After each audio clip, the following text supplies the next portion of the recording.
Um, yes, and as you just heard, we are going to be recording the session, so we do have that on as our feature. But as always, we do encourage you to ask questions, to, again, leverage this time as an opportunity to learn more about Quillo or about the discussion we're going to be having today, which is our guest speaker, Dustin Wright.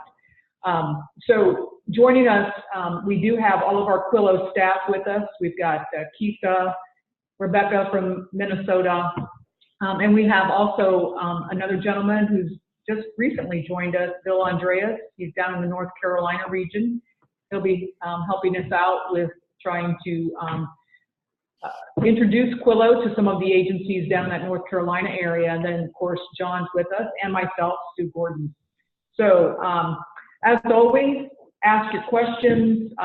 Just scroll down to the bottom of your screen, and you'll see the chat feature down there. If you've got a question, sometimes it's just as easy to click on that chat, and then you can type in your question. Rebecca does monitor that throughout the session. And so if something does pop up, we'll make sure that we get to your question or your comment there.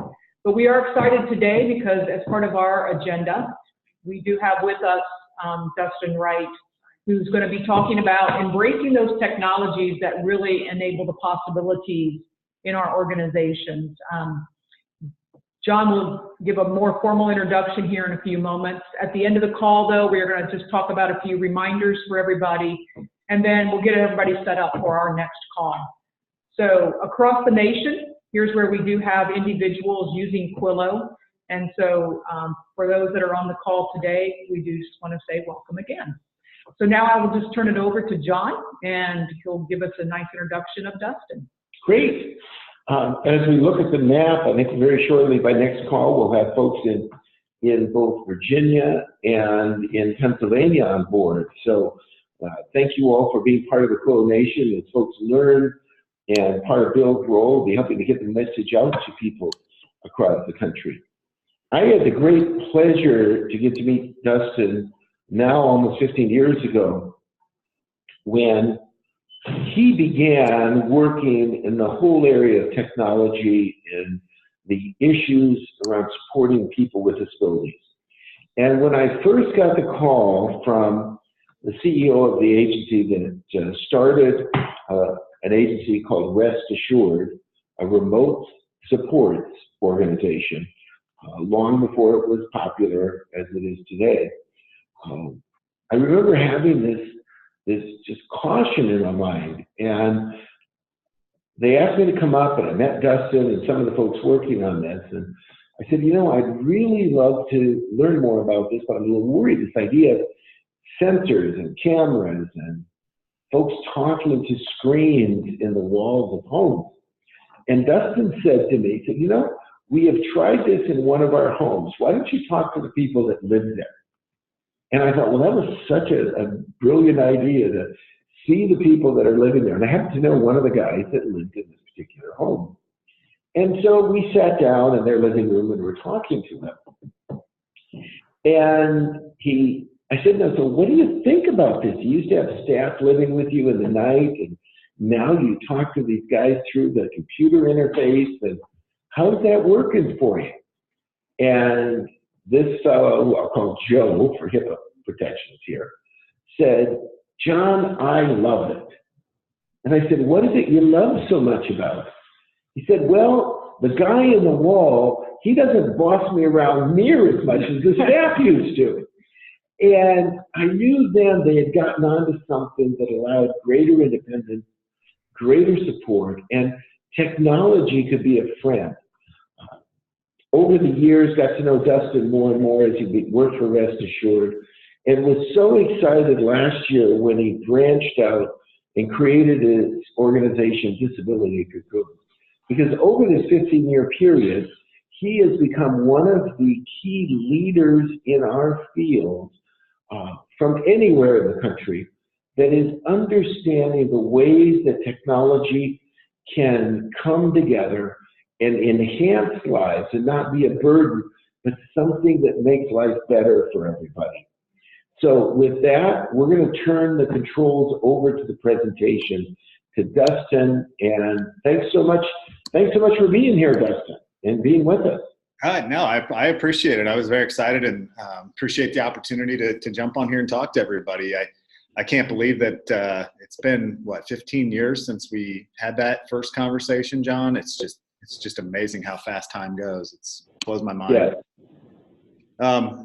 So as John was kind of mentioning, I had this kind of unique perspective of having the opportunity of working with a lot of different people over those last 15 years and around the United States and seeing lots of different forms of technology. And I've become pretty passionate about it, both from my roots in starting that remote support company, but just seeing all of the different things that are out there and possible. I realized about a year ago, I guess, that I wanted to do more than just promote one type of technology that I was, helping people with disabilities. I was passionate about all of it. So that's kind of why I started Disability Cocoon. And this presentation will kind of mirror, and you'll probably hear my passion come through as I'm talking about this, but my presentation today will kind of mirror just the things that I have learned and picked up, and that kind of the trends that I've seen over the last 15 years, and highlight some of those technologies that are out there that are, enabling possibilities is the term that I like to use, because there's so many different ways that tech is being used to both serve an individual, and that's really where we need to, I think, have our focus be. But technologies like Quillo and other ones out there that are out there assisting agencies in doing things more efficiently and becoming better at what they do ultimately ends up driving better outcomes for the person served. So when I talk disability technology and types of technology that are out there, there's a lot of different types, and the lines and the definitions are obviously going to be different state to state. But what I've tried to do is kind of to categorize all of the tech that I've seen out there into really, I guess, 5 different categories. And you can see the first 3 there on your screen.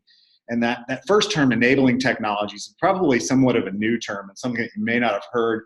But it is a term that was coined by the Tennessee Department of Developmental Disabilities. Enabling technologies is kind of an umbrella term for all of the technologies that we're going to talk about. I'm sure everybody's familiar with the term assistive technology in the traditional sense, technology that supports the person. Remote supports is an example of what John was just talking about that we started at Rest Assured. And then we've got this other bucket that I'm calling provider solutions, which Quillo would probably fit in multiple of these different buckets, both benefiting the individual, so as well as provider solutions. And then there's these other technologies that don't really fit in any of those 4 that I've mentioned so far. And in an effort to try to keep this presentation as simple as possible, I just created a bucket calling those others. And we're going to kind of run through kind of a description of each of those different kinds of tech and some examples of each of those different kinds of tech.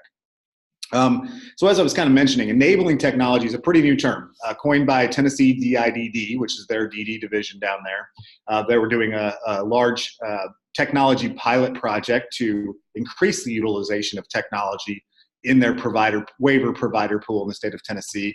And that's kind of where they came up with this term, enabling technology, because they wanted to promote not only the use of assistive technology, but also remote supports and other forms of technology that they couldn't necessarily maybe even define today.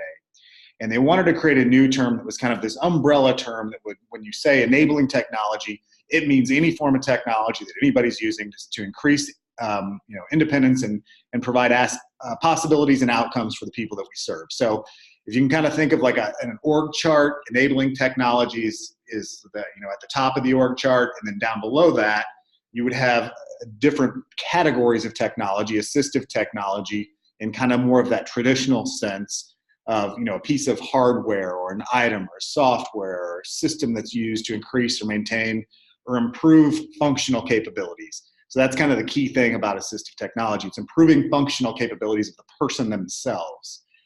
So it is a device that the person is using to improve functional capabilities.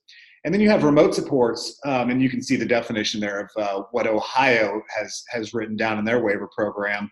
And remote supports are called a variety of different things. Again, the name is going to be different state to state, and the definition on how they're going to define it state to state is going to be a little different. The way that I like to describe it is remote supports is just a remote staff person. That's all it is. And I usually don't even like to describe remote supports as technology. Obviously, you have to have technology there to provide remote supports, but really remote supports is not, it's not assistive technology in that it's not technology that the person is using to improve some functionality. It is technology that a staff person is using to provide direct care in a different way. So these two services are definitely different, but both kind of fall under this enabling technology term that's now being thrown around. And I don't know if anybody else is using the term enabling technology besides Tennessee, but I just felt like it was worth mentioning. And then you have this bucket of provider solutions, tech that's out there to help the provider organizations, as I mentioned, do things a little bit more efficiently, to improve the quality of the services that they're providing, to get more quality controls or data into what's happening within the organization, so that they can really tweak what they're doing and fine tune what they're doing, which ultimately should improve outcomes for the person served, as well as those efficiencies, which then they can hopefully throw back into workforce and the services that they're providing.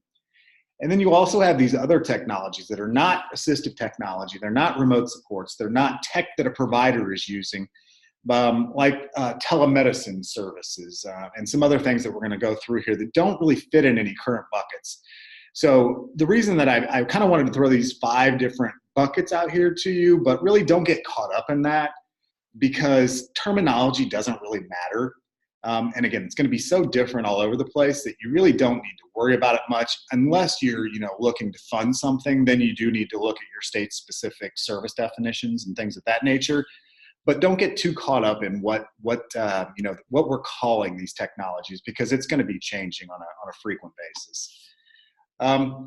So as a provider organization, why should you even be looking at technology? And this is going to be maybe a bold statement. I don't know. Maybe it's already happening, but I really do feel like technology-enabled services and supports are going to have the same impact on the industry. When I say the industry, services and supports to people with intellectual developmental disabilities, that deinstitutionalization and the move to the community had on previous generations. I honestly feel that what is just starting to happen with all of this tech stuff that you're seeing pop up and all of these different applications and different solutions is going to radically change the industry in such a dramatic way that you could compare it to that transition from institutional living to a community living. It's going to be pretty powerful, and I honestly feel like if providers aren't looking at it, they will almost become obsolete in a period of time. I don't know what that period of time is going to be, but providers are going to have to start looking at this. And the reasons is, I was just kind of saying, it is going to become the new norm in supports, where this is just a common everyday thing that tech providers are using technology right alongside their DSPs, replacing their DSPs, using it within their organizations in a variety of different ways. And it's just going to become the way that it will be the normal way of doing business here in the near future. And it's kind of already started. You're starting to see more and more states funding this now. So you have some revenue opportunities as a provider organization out there to go out and draw down funds to, and support people in different ways and diversify the services that your agency is able to offer. So that, having more access to more funding as tech becomes a bigger thing, more states are realizing that and funding it in very unique ways. We always talk about the direct care workforce crisis in this industry, and it's going to be an ongoing thing. It's not going to change. It is always there, and tech can be one of the tools. Tech is not going to be the only tool that providers need to go look at, but it will be a big tool in helping us to kind of overcome some of those shortcomings that we have in the labor pool that we're experiencing right now. You also, the direct care workforce, and John, you could probably speak to this a lot, or anybody from Quillo could probably speak to this a lot better than I would. But just the workforce expectations are changing. If my kids were to go work for a provider organization right now, and they walked in and they saw a paper binder or something of that nature on a shelf, and they weren't using apps and weren't streamlining processes and being as efficient as possible with technology, what is this company? They would just feel foreign. perceptions and expectations are changing such that, those agencies that do have technology incorporated are going to have a competitive advantage in the labor market, I think. So, they're just changing. I also know that technology is going to allow us to, those DSPs, staff in the home, are going to be able to actually focus on the person and their needs and providing care and meeting, their desired outcomes, as opposed to focusing on processes and policies and documentation and all of these, things that we have to do within our systems. But technology is going to take that some of those burdensome tasks away from them and allow them to really focus on the person, which is why they're there, right? And I think that will also have a positive impact on, our ability to attract people into the labor pool. If they're able to, there's a lot of caring people out there. I know there are. And if we're able to show them, hey, you can come in and care for someone instead of coming in and doing documentation. And, as a former DSP, the time that I would, provide care, there was a lot of that happening, but I always felt distracted. And like, I kind of in the back of my mind had, how many prompts did I give? And did I actually get that documented correctly? So, more data also is going to allow us to have more data and more accurate data. An example I'll go through here in a little bit is connect to voice, where staff can carry a phone around and dictate into their phone what they want to document, or automatically record the documentation on their device. So they can record, hey, it took 2 prompts to get John to brush his teeth today. So they can capture that data when it's happening, instead of, as the example I gave, going back and documenting it later, maybe forgetting that information and not getting our data correct. So, that's kind of driving towards those efficiencies and creating less waste in the system. And when there's less waste, there's, more dollars freed up to hopefully serve more people or raise wages, so you kind of start to get this snowball of, and, tech is one piece of this snowball, where you have more efficiencies, you have better outcomes because of the outcomes and because of the more attractive work jobs, our workforce starts to grow, and we start to get these hopefully better outcomes for the people that we serve. And that's ultimately the main reason that any agency should look at this, is because mission driven, right? And serving people in the way that they prefer to be served. And I can guarantee you that they want technology in their lives just as much as we all do. So I kind of wanted to run through them. I'm not going to spend a whole lot of time on these examples here, but I did want to kind of give you some examples of what are these enabling technologies and what's out there and what's available. And one that's kind of jumped out first to me was Simply Home. They have it is a quasi remote support system, and I'm not going to dive into that. I say quasi because it's not really remote supports in the traditional sense, but they do have a system that can be installed in the home that includes a variety of different wireless devices that talk back to a hub that can proactively alert caregivers via text or email. Prompting systems can be set up so in the home, so that if somebody isn't up and out of bed by a specific time, a prompt can come through the system. So it's all these devices around the home that are alerting these remote people, remote caregivers, but also, kind of cueing and prompting the individual served. They're also incorporating kind of some let me skip to the next one here, kind of off the shelf hardware to allow individuals to have more control of their environment, more access to their environment. So using Nest thermostats to allow people to control their temperature, and video doorbells, they can see who's outside the door before they open the door. So, Simply Home is doing some really neat things. They're based out of North Carolina.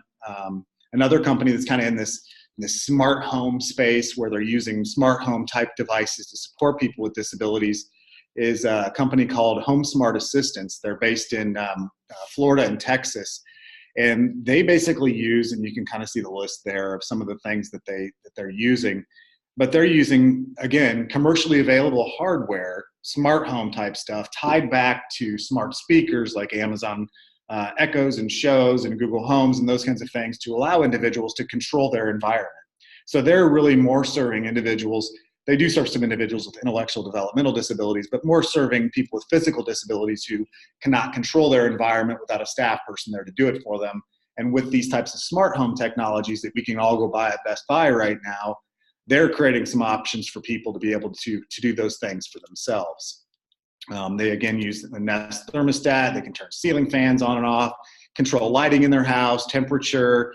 They integrate, if you saw on the previous slide, integrate through open sesame door, so they can voice control the door open in their home to let visitors in, using a video doorbell to see who's out there and then opening the door for them. So pretty neat things that they're doing as well. So that's kind of two companies that are providing, and they also do some the ability to control your home entertainment, televisions, those kinds of things through voice activation. So if they can't physically do it, they can do that. So there's some of those smart home type things where people can control their environments or get prompted by their environments to do specific things. Now there are some individuals out there that are going to require not necessarily automated or machine prompting or machine type stuff. And that's kind of the two examples that I just gave are good examples of assistive technology, right? So they're devices that the person is using to improve their functionality, something that is helping them to do something. Now, remote supports are a little different, where you actually have a remote caregiver, as we were talking about before, that is supporting the person through the technology. So the individual in the home with remote supports may not ever have to actually touch or manipulate any piece of technology. They may interact with technology just as we are right now through two-way video chat, but really this is about a caregiving service. You may hear this called remote supports or remote monitoring. Electronic monitoring is a term that's hopefully going away here soon in Indiana. But again, it's going to vary state to state. And this service has really exploded. Since we started Rest Assured in 2006, Rest Assured was the second company doing this. Night Owl Supports was the first out of Madison, Wisconsin. And you can see the list now of there are, I think, 12 remote support providers around the United States. And one thing that I wanted to point out is that some of these remote support providers, like this one here called Hero out of Missouri, they don't necessarily have a monitoring center where they employ remote caregivers that are supporting the person. They're developing a platform where provider agencies can set up their own monitoring center and do the support themselves. And I honestly think that will be the way of the future for remote supports, where it is no longer these national vendors that provider agencies have to go work with, that they can actually do this themselves. And as the light shuts off on me here in the conference room, I think that will go that way, where providers are going to be, I think every provider, most providers in the country will eventually be providing remote supports themselves. Maybe a ways, but I don't know. Might be a wrong prediction. Who knows? You also have this whole group of kind of teleservices, and now we're kind of getting into the other bucket, where this isn't necessarily remote supports, in that there's not a remote caregiver that's there to support the individual through activities of daily living, but there is devices in the home, or potentially even the doctor available with the telemedicine option to provide more health and supports and oversight. So there's a company called Station MD that I've been talking to that has been at all of the events that I've done at Disability Cocoon. These guys are making a big impact in the IDD field, because they are the first IDD-specific telemedicine platform, where they basically, what they're doing is through a screen in the individual's home, that individual can get immediate access to an emergency room doctor on demand. So as a former DSP working in a group home or in a waiver home, having the ability, me as that DSP, to walk over and hit a button and talk to a doctor to ask a question would have been just huge peace of mind. And that's kind of what they're doing. Their business model approach is that they can avoid emergency room visits to, one, reduce cost to the system, but also reduce stress to the individual and burdens on staff. And you can kind of see some numbers that I just pulled from their website here. They have 121 of these out right now in 121 homes.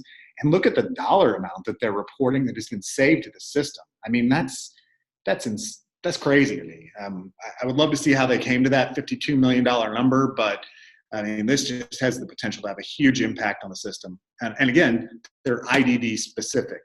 There are lots of other telehealth platforms out there, devices where the individual can have a blood pressure cuff, a glucometer, a weight scale, pulse ox, those types of devices that they can either self-check or check with the assistance of a staff person.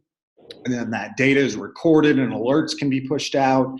to nurses, to family members if readings are out of whack or maybe a reading was missed, as just a way to kind of manage some chronic health conditions using these forms of technology. And again, in a way that the individual prefers. You have Smart Care, Smart Monitor. There's another company called Smart Care. They do remote supports out of Missouri. But Smart Monitor is a seizure detection watch that detects, and they call it irregular movement because they don't think, based on FDA requirements, they can actually say it detects seizures, it detects irregular movements, can track that data, push alerts out to staff. It can alert staff on site. They have a module that will sound an alarm in the home if a seizure is detected. It's mobile, so the person can basically wear it anywhere they're going. And I actually think that they've got an app coming here soon that will function on an iPhone or on an iWatch. So I don't know. You have a company out of Indianapolis called Creatabilities that has taken a little bit of a different approach that helps individuals in making better health-related decisions. So they've got a screen in the home where this avatar will pop up, and the avatar actually talks to the person. So it's not just a cartoon image. It's actually an avatar that's talking to the person, reading these questions to them. Are you having shortness of breath? And there's an interactive screen where the person can touch yes or no on the screen here, and recording weights from scales. And so they've kind of taken a little different approach where they're asking questions to the person, like a staff person in the home would, instead of relying on telehealth devices to read those things or to capture that data. And I think a combination of those would be pretty powerful. There are some other platforms out there where you can have both a device collecting the data as well as, prompting and questioning after the fact. You also have all of these different kinds of tech out there that are helping people through various activities of daily living with, automated prompting or coaching or even video modeling. Creatabilities actually has a thing that they call MeMinder. The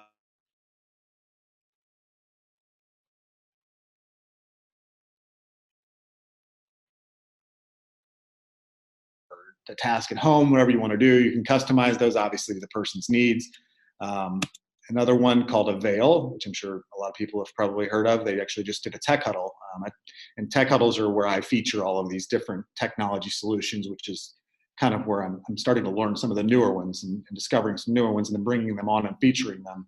But they have a very similar platform where you can customize these prompts through a device that the individual would have that doesn't necessarily even have to have an internet connection. So it can be a non-working phone or an iPad. But you can customize all these prompting and queuing and video modeling so that you can actually show the person not just how to make coffee on some random coffee pot video that you stole off the internet. It can actually be their coffee pot that you set up that task modeling for, so that it's kind of that first person experience for them. You got a lot of cool stuff happening in transportation as well. Uber and Lyft, they are becoming more accessible. They do have some features where you can request certain types of functionality in drivers. The one thing that I don't like about those is that, with Uber and Lyft, their business model is built around this, kind of on-demand gig economy where it's just you grab whatever driver grabs that request first is who you're going to get.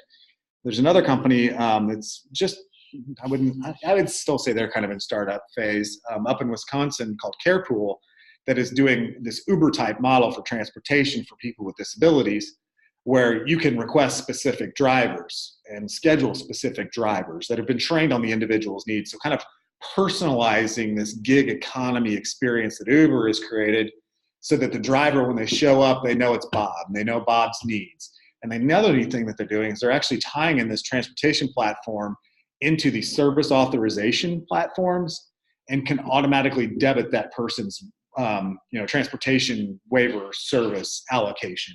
And when it gets low, it can push an alert out to the case manager to replenish it. So they're doing some pretty neat things. And there's a lot of neat, there's another company called MoveMo that I didn't put in here. I think they're in Memphis. It's creating somewhat of a similar platform. AbleLink, who's been around since 2006, maybe even before. I don't know exactly when they started. But they have this Wayfinder where it's an app where the person can basically touch a picture on the left-hand side here where they want to go, and it'll open up the navigation thing for them and tell them exactly how to get there, do this, do that, here, showing them pictures along the way, telling them when they're if they're taking a bus, when their stop is coming up. So just some really neat things that they can do with the Wayfinder. You also have, medication management, where you can have automated medication dispensers out there. Dose is one out of Minneapolis. Livy, I don't remember exactly where they're at. Both of these are smart devices where they're pushing alerts if medications aren't taken, the right drugs are dispensed at the right time with an audible alert. They don't have access to any other drugs. The Dose is a really good example of a med dispenser for an individual that, for one person that just wants to manage their own medication, so that one person living in a waiver home. Livy is kind of a little different, where it was designed more for those people that have more difficult medication regimens. It looks like a Keurig kind of, but the pill bottles are pre-filled by the pharmacy and labeled at the pharmacy. And then you just plop the pill bottle right into the top of this machine, and it pulls the right drugs at the right time. So, there's almost no chance of error in setting these up like you get with the Livy up, like you might get with some other ones. So the really neat things are happening. There's a whole bunch of those on the market. And then you kind of have all of these provider solutions out there, Therapp, the Metaskeds, the EHRs, that everybody's very, very familiar with. Connect to Voice is the one that I was describing earlier, where staff can dictate into their phone their documentation through speech, or just open the app and quickly record how many prompts or cues, whatever it took, and it'll actually track mileage and GPS location and some other neat things. Quillo, great example of a way to keep your workforce engaged and inspired and educated. So some really neat things. And I throw Scioto in here. Scioto is obviously they do housing and are a solution for providers to go purchase housing or rent housing, those kinds of things. But they've realized this change that's happening in the industry with tech, and they are now, for those companies that are a Scioto customer, they will actually give out loans for technology. So if a smaller provider wants to incorporate some technology and doesn't have the upfront capital to maybe make that investment, one, I would suggest to a provider to go try to find other vendors that will rent that hardware, so you don't have to do that. But there are some out there that there's no other solution besides purchase. Scioto will actually will finance some of these things for you. So they're kind of they're recognizing how technology is out there and it can be beneficial, and they want to be a part of that. Simply Home has actually created a training that it's an online learning management system where agencies can come in and learn as an agency, how should we be looking at this whole technology thing? Where do we start as an agency? How do we approach it? What policies do we need to be thinking about? Those kinds of things. So it's not necessarily like what tech is out there, and it's not a Simply Home, here's the devices we have training. It's more, as an agency, how do we approach this type of a training? I am actually putting together a training on remote supports that is going to be very similar to that. It's going to be online. For agencies that are looking into remote supports, there's a lot of different steps and a lot of things that you have to think about besides just which vendor to go pick. And I'm going to be putting that together here soon. So, there's starting to be more content and training around all of this stuff available out there. So all of those things that I just talked about there are just a small fraction of what's out there and available. And that's kind of why I created Disability Cocoon, was to try to pull all this stuff together into one resource platform so that people have a place to go to discover and learn about this stuff, discover through conferences that we hold, through these online, I use Zoom every week to feature new tech solutions so you can go out and learn about it and find things. Pulling some of the best stuff that I see together into a place where you can actually just make the purchase or be directed to the place where you can make a purchase for a lot of this stuff. My goal is to pull together a funding library. That's such a moving target that I'm not exactly sure how I'm going to do that, but we can always point you in the right direction, or at least point you to a resource within your local state or region that can. We have a national network of install techs that can help agencies that maybe don't have the technical capabilities to go out and implement this stuff. Install, support, those kinds of things.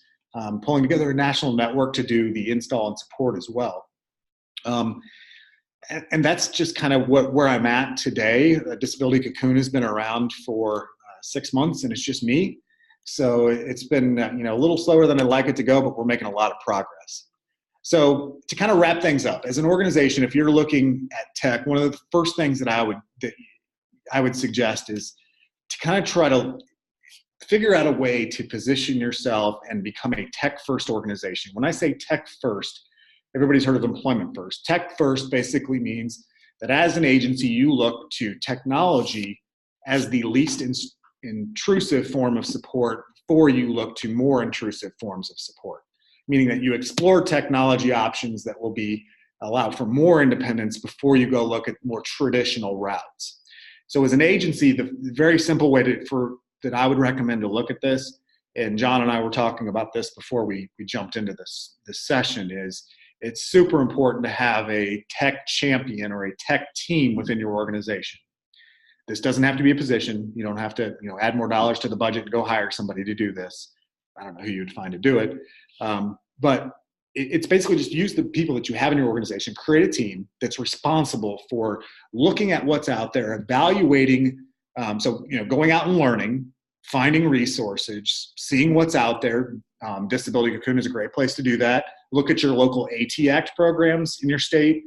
Every state has one, for those of you that may not be familiar. If you just look up AT Act programs and your state's name, Google that, you'll find them. But they've got, there are resources out there where you can go discover this stuff and figure out what's out there.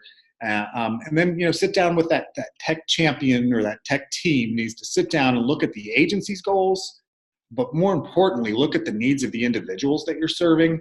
And based on all that technology that you just learned about that's out there, look at your goals, look at the agency's goals, look at the goals of the individuals. Where do they overlap? And that's where I would start first. You'll be able to expand that. Don't try to do all things at once. Pick a handful of solutions, and you can either go slow, and do it one at a time, or you can kind of really dive in and pick one solution and implement it across the agency, or pick one solution and implement it at one home, and pick another solution and implement it here, so you can kind of get a sense and feel of all these different things.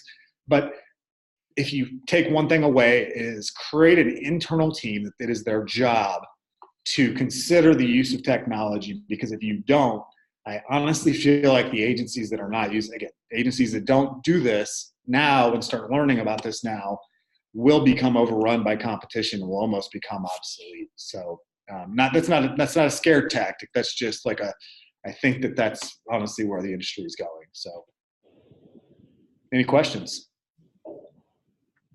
Great presentation, Dustin. Anybody have any questions or anything in the chat?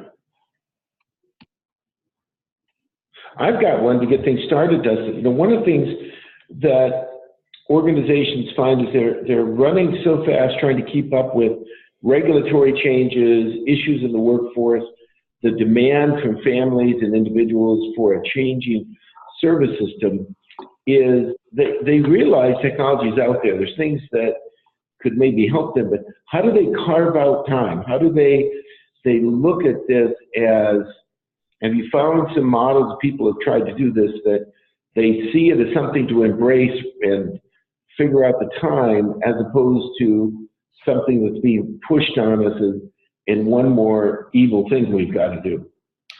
And this is going to sound a little self-promotional, but it's just been on my mind so much lately.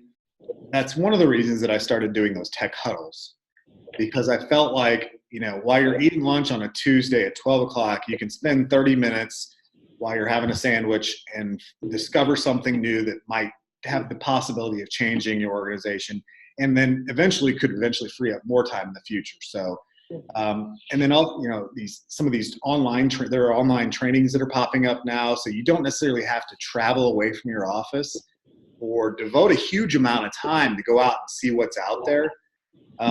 It's all about priorities, honestly, I think. I wish that we could all create more time in people's schedules, but it's the organization just has to decide where they put this in a priority list. We have a question in the chat, Dustin. How successful have you been with IFTTT setups for people we support with Google Home or Alexa? Yeah, so Disability Cocoon doesn't actually set up any of the technology, but I've seen that stuff work. And that was the example. I may not have done a very good job of describing it. The Home Smart Assistant. that is something that they would do. That's a service that they are able to offer because of the complexities of going out and setting up those types of things. It's completely possible, and it works very well. But if you're using this if this then that type platform where if one device is activated and then trigger this type of an event, you have to integrate multiple different types of technology from different platforms through different apps.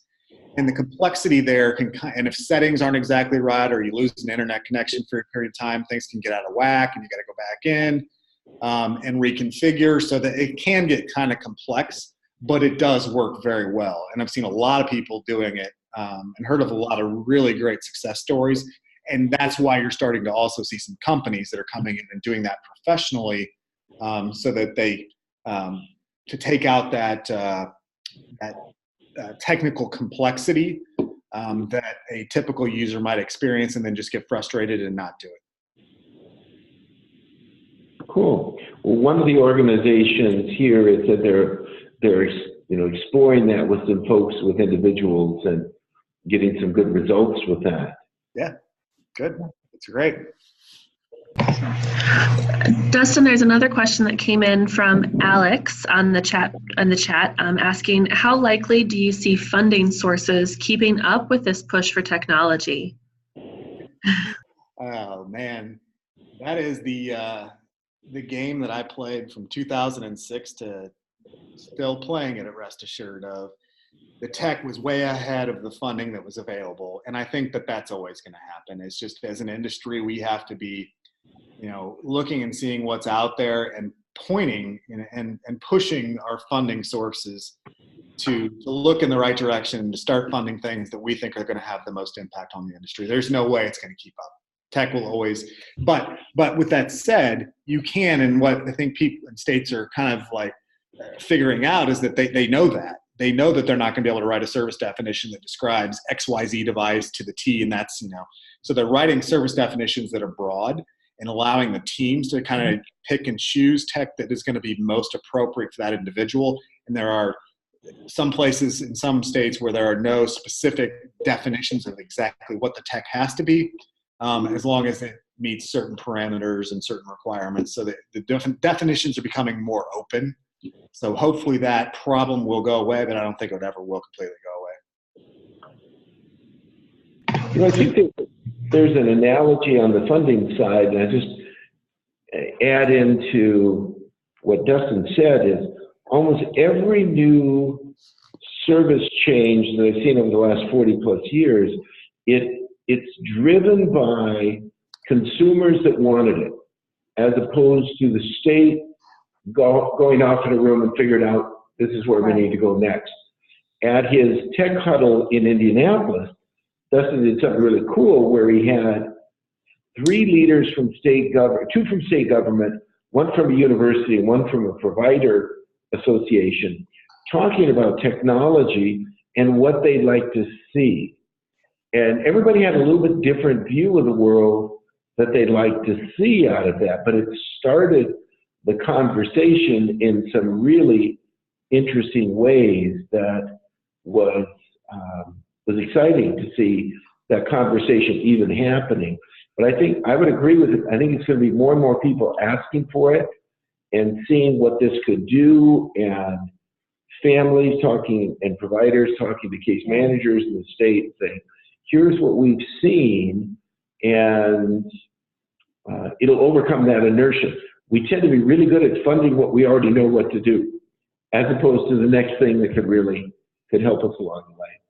And kind of one other point that I kind of forgot to mention or put in the presentation is that, I was kind of hammering down that, providers that aren't doing this are going to get left behind, but, we are in the infancy still. Even though this type of tech has been used for 15 years, if you look at typical tech adoption follows a typical bell curve, right? It starts low and more people start to adopt it, and it curves up, and then it eventually kind of curves back down, that bell curve. And if you look at the data on tech utilization across kind of some of these newer techs that we're talking about, if you look at the data on the implementation, we're just now starting up the first slope of that bell curve. So it is, I mean, we're still in that early adopter innovator phases, not to the majority phases yet. So it's still early, folks. And I mean, there's a lot of, you're by no means going to be behind, but if you start now, you'll be one of the leaders in the country, I guess. Dustin, can you talk a little bit more about your tech huddles, which are a free opportunity? How often are they? How people can sign in and spend just 30 minutes, once a week over lunch? Yeah, absolutely. So tech huddles are Zoom webinars where I hold them once a week. They're usually on Tuesdays at 12 o'clock Eastern time, where I bring in actually two new technology vendors, for lack of a better way of describing them, two tech solutions each week. Each presenter has 30 minutes to kind of give a quick overview of what their technology or technology service does. And then we move on to the other one. So they're real quick, they're short, they're just like this, where, again, during lunchtime, you could come in and learn something new and find a new solution that might benefit the people that you're serving. They're free. If you just go to disabilitycocoon.com, which you can kind of see it there with my email address, there will be a list of all of those that are scheduled. And they're, again, once a week. They're usually booked 2 or 3 weeks out. So great. And I think Rebecca just put it up in the chat for the web link to check that out. Cool. Good. Great. Well, Dustin, thank you so much, and sharing your overview. And folks, Dustin's one of the most accessible and good folks to talk to, so please feel free, whether it's Alex in Boston or Chrissy and Colleen here in Indianapolis or anybody around the country. He's available and just a wealth of information. So thanks for sharing. Yeah, thank you. Appreciate you having me on. Great. I have to say, I was kind of thinking of this through the eyes of a parent, and recognizing, as I work with provider agencies and whatnot, again, the supports that provider agencies are able to provide in the technology world will definitely be something that I've got to consider as my daughter continues to transition throughout her lifespan. So I know as a parent, this has been very informative, and very much appreciate, Dustin, the work that you're doing. So thank you very much. Thank you. Great. Okay. So we're going to flip back over now. So Dustin's going to have to sign off there with your share and allow Keisha to come back on. So we'll wrap up. Just a few other reminders today for everyone who's on the call. First, we do want to make sure that these calls are effective, that they're, again, providing the type of topics, conversations that you want as the individuals who are out there supporting Quillo as a customer administrator or content manager. So when we do the notes for this particular session, we will add a link to a survey, which really it's just a basic information survey, wanting to know your feedback on, is it the right time to have Quillo Nation calls? Do we need to have other topics? What are your preferences? What do you want to see in these calls? Again, always want to make sure that we're doing the type of support that you need in order to make Quillo effective in your organization. So take a quick 3 minutes. That's all it's going to take. When you get the notes from the session, please complete the survey, get those back to us. The survey we plan to have open through May 23rd. So please let us know what would be most helpful for you on the call. In addition, one of the other things that we've started doing, and I love it because I think it helps agencies kind of plan, think through, what do we want to do from our messaging, is we actually, Rebecca and Keisha do this. They put out the monthly calendar for our daily focus, and they've already got the June 1 plan. I know that they're getting ready to post that. That will be on our resources page. So if you're wanting to know what daily focus videos, messaging will be taking place for the month of June, take a look at our resources page and you'll be able to see the daily focus calendar for the month of June with all the videos. And I know we've got some new ones planned, so take and watch for those too. So with that, I just ask if there's any other questions, anything else that individuals would like to know before we close out today. Please ask in the chat or turn on your mic and let us hear any of the questions that you have around Quillo.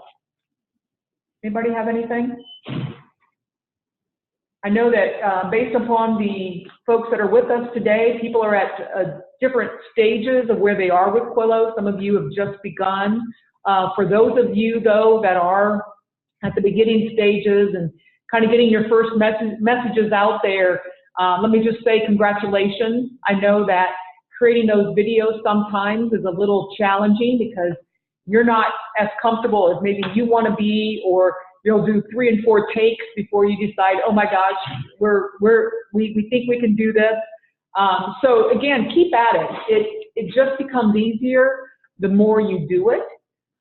If you do want any tips, you have any questions about creating videos, again, our content folks, Rebecca and Kisa, are definitely here to help you through any of those questions. So again, congratulations to all of you who have been doing your messaging on Quillo. Any questions or anything on our chat that we need to? Yeah, we just had a quick question come in from Colleen about a staff member who needs to reset her password. Colleen is asking if the admin portal allows us to help with passwords. Yes, you can actually, as a customer administrator, go out to the portal. And if you go to the login screen, at the bottom of the page, there is the phrase reset your password. So as a customer administrator, you can click on that, and that will then allow you as the customer administrator to type in their email address and then reset the password for them.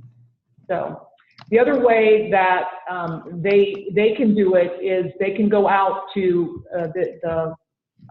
the app itself and click on the reset your password, and that will also reset it. So they have the capability to be able to do it themselves.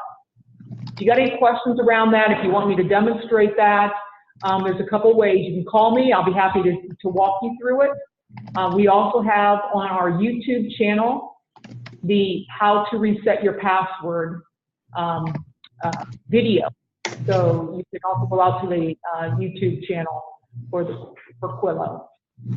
Great question. One more item. There's a user instructions to access the app today if you wanted to email them with a flyer attachment where they can read along how to do it themselves. So I will add that link in the chat feature as well, and you can download it from the resources page if you want to send it to them to access it themselves. Great idea. And we're excited to have Alex on from Boston and Advocates.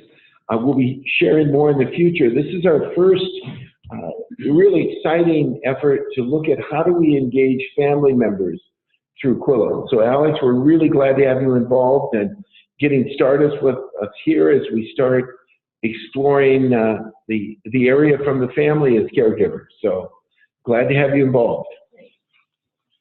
Okay. Well, with that, let's close out today's call with just a reminder that on June 6th, we'll be back on. And for those of you who are wanting to just, again, do a deeper dive into the portal, ask specific questions about the app, our June 6th session, again, from 2 to 3 p.m., will be our Back to Basics, the Portal IQ. So test your knowledge. We hope to have those that need that type of information back on with us. And thanks again to everyone who joined us for today's session. We just always appreciate it. Please know that we're available to help you out in any way. So give us a call, drop us a line, whatever, and we're here to help you. So again, thanks to Dustin for his time today. And we hope to see most of you on June 6th. Great. Take care. Have a great day. Take care, everybody. Thank you. Bye, everyone. Bye-bye.